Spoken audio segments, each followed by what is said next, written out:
Metropolitan Police Senior Investigating Officer Simon Harding. Simon, what was the operational reason for them to release this information about Nicola having issues with drink and the menopause? Because I'm struggling with it.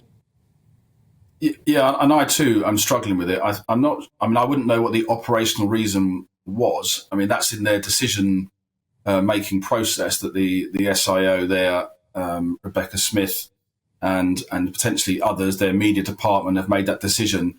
I think where it comes from is unfortunately been created by the initial messaging. When we saw, I think it was the 3rd of February, when we saw the first superintendent, Sarah Riley, I think her name was, come out and say that, you know, their main working hypothesis is that she's in the river. That was questioned quite a lot by people in terms of, well, you know, where is your evidence of that? And she suggested as well then that they essentially ruled out the other two working hypotheses, which would be that Nicola left of her own accord that area, or she was taken or left with a third party.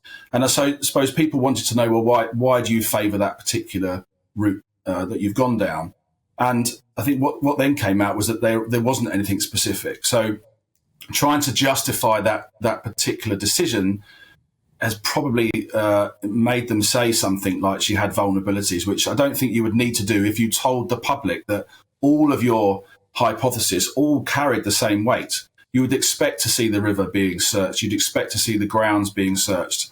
And you'd expect CCTV and cars and everybody else to be spoken to. So I think the initial media messaging has caused this sort of roll on of problems of, and then to suggest, I mean, it's suggesting that alcohol is a problem.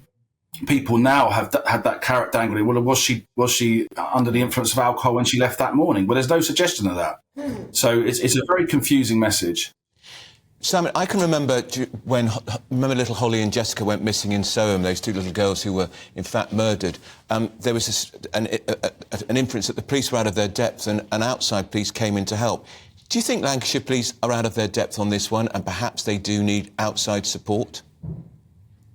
I think there's certainly probably, in terms of reassurance for the public and everybody else, is the need for a peer review. I think that, you know, you wouldn't necessarily call in somebody early to peer review you, but I think there's questions and people need reassurance. I mean, I think there's an awful lot being done, and I don't criticise the police in that way, because you can see they're doing the things the conventional things that I would do if I was the SIO, but they're making mistakes in terms of the phraseology and messaging, and that's probably where this is all coming from. But in the background, behind all this, they're doing everything you would expect.